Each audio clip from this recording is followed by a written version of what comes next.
more mass graves in Shakahola, which are not opened. We'll start opening those graves on Monday, once the current phase of postmortems of the last cohort of bodies is concluded at the end of the week. We are also going to take new measures which are announced from that space, which has almost become my second office. Next week, I'll be back there. But the kind of damage Shakahola has done on Kenya, if we do not remedy and deal with this problem head on, this is the kind of threat that can hurt the country in the scale and manner in which some countries have been hurt. Our good neighbor Rwanda is an example of what happened in that country because of ethnic fundamentalism. Now that is religious extremism. We are also witnessing cultural extremism, mainly in central Kenya and parts of Upper Eastern. In Upper Eastern, the cultural extremism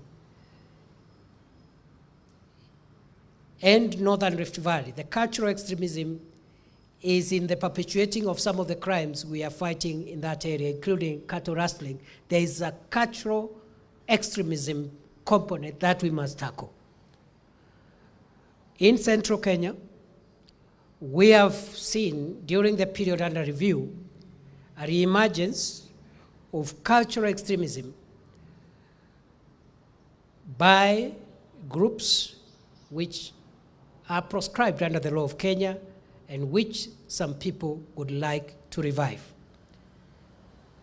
We saw them chanting the other day outside the DCI when we arrested a suspect. And you can see the courage, the demeanor, the impunity of these criminals. I spoke on Sunday. I would like to repeat for purposes of clarity. Any person who thinks that we can go back to the years when terror groups hiding behind culture raped our women and our children, as well as extorted money from business people,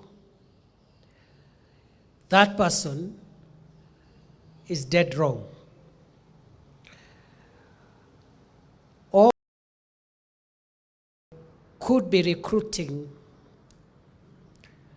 unsuspecting youths to take part or to join prescribed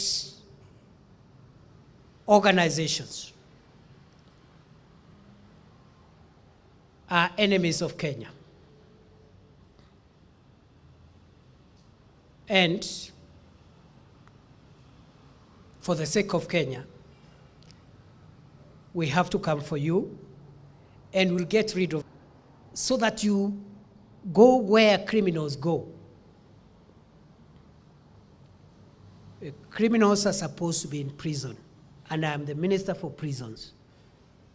As much as I want to decongest prisons, but at the same time, I have room for dangerous criminals, like the people recruiting our young boys, giving them hard drugs and cheating them, that they can fight security agencies, extort money, kill people, and commit sexual violence against the women and girls of Kenya. So there is a cultural extremism, and then religious extremism, and non-religious extremism. No amount of resistance will arrest our resolve to make sure that Shakahola never happens again on the soil of Kenya.